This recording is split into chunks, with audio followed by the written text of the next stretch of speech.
ഇന്ത്യയുമായി സമാധാന ചർച്ചകൾക്ക് ആഗ്രഹം പ്രകടിപ്പിച്ച് പാകിസ്ഥാൻ പ്രധാനമന്ത്രി ഷഹബാസ് ഷെരീഫ്.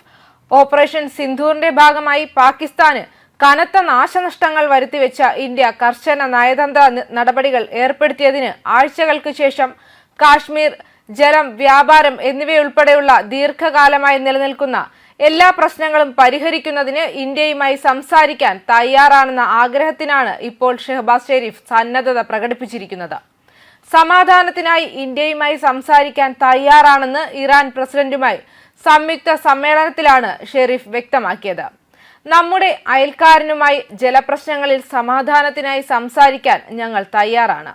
വ്യാപാരം പ്രോത്സാഹിപ്പിക്കുന്നതിനും ഭീകരവാദത്തിനെതിരെ പോരാടുന്നതിനും ഞങ്ങൾ സംസാരിക്കാൻ തയ്യാറാണ്.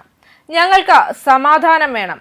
ചർച്ചകളിലൂടെയും മേഖലയിലെ സമാധാനത്തിനായി ഞങ്ങൾ പ്രവർത്തിക്കുകയും നമ്മുടെ നിലനിൽക്കുന്ന പ്രശ്നങ്ങൾ പരിഹരിക്കുകയും ചെയ്യും എന്നൊക്കെയാണ് അദ്ദേഹം വ്യക്തമാക്കിയത്.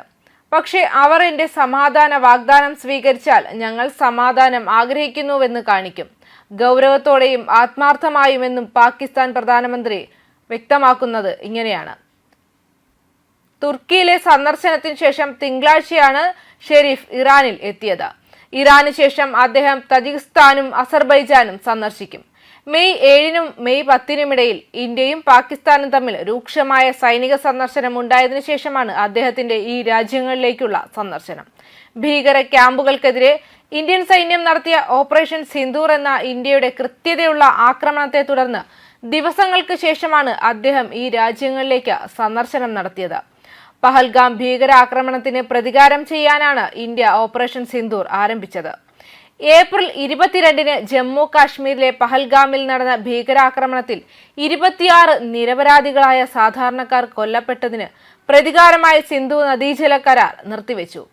അന്താരാഷ്ട്ര ജലവിതരണ കരാർ നിർത്തിവെച്ചത് കൃഷിക്കായി നദീ സംവിധാനങ്ങളെ ആശ്രയിക്കുന്ന പാകിസ്ഥാൻ പ്രദേശങ്ങളിൽ വരൾച്ചയ്ക്ക് സമാനമായ അവസ്ഥ സൃഷ്ടിച്ചു. ഇത് പാകിസ്ഥാനെ കടുത്ത സമ്മർദ്ദത്തിലാക്കി. പാകിസ്ഥാന്റെ അതിർത്തി കടന്നുള്ള ഭീകരത കാരണം സിന്ധു നദീജല കരാർ നിലവിൽ നിർത്തിവെച്ചിരിക്കുകയാണെന്ന് വിദേശകാര്യമന്ത്രി എസ് ജയശങ്കർ നേരത്തെ വ്യക്തമാക്കിയതാണ്. 1960-ൽ ഒപ്പുവെച്ച ഉടമ്പടി പ്രകാരം ഇന്ത്യയും പാകിസ്ഥാനും തമ്മിൽ സിന്ധു നദിയിൽ നിന്നും അതിന്റെ പോഷക നദികളിൽ നിന്നുമുള്ള ജലസ്രോതസ്സുകൾ പങ്കിടുന്നത് നിയന്ത്രിക്കപ്പെടുന്നു.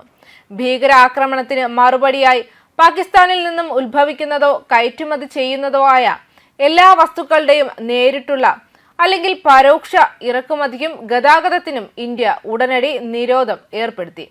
മെയ് 7-ന് പുലർച്ചെ ഇന്ത്യയും ഓപ്പറേഷൻ സിന്ധൂർ ആരംഭിച്ചു. പാകിസ്ഥാനിലെയും പാകിസ്ഥാൻ അധിനിവേശ ജമ്മു കാശ്മീരിലെയും 9 ഭീകര കേന്ദ്രങ്ങൾ ലക്ഷ്യമിട്ടായിരുന്നു ഓപ്പറേഷൻ. ഇതിൽ 100-ലധികം ഭീകരർ കൊല്ലപ്പെട്ടു. ഇന്ത്യയുടെ കരുത്തിനെ തെളിയിക്കുന്ന ഓപ്പറേഷൻ സിന്ധൂറിനു ശേഷം കനത്ത തിരിച്ചടിയാണ് പാകിസ്ഥാന് ലഭിച്ചത്. ഇന്ത്യയുടെ തിരിച്ചടിയെ ചെറുക്കാനായി പാകിസ്ഥാൻ വളർന്നിട്ടില്ല. നമ്മുടെ രാജ്യം കരുത്തനായ പ്രധാനമന്ത്രി നരേന്ദ്രമോദിയുടെ കയ്യിൽ സുരക്ഷിതമായി ഇരിക്കുന്ന കാലമത്രയും ഇന്ത്യയെ തൊട്ടുനോവിക്കാൻ പാകിസ്ഥാനല്ല മറ്റ് ഒരു രാജ്യത്തിനും സാധിക്കില്ല എന്നുമാണ് പലരും വ്യക്തമാക്കുന്ന കാര്യങ്ങൾ. ന്യൂസ് ഡെസ്ക് കർമ്മ ന്യൂസ്.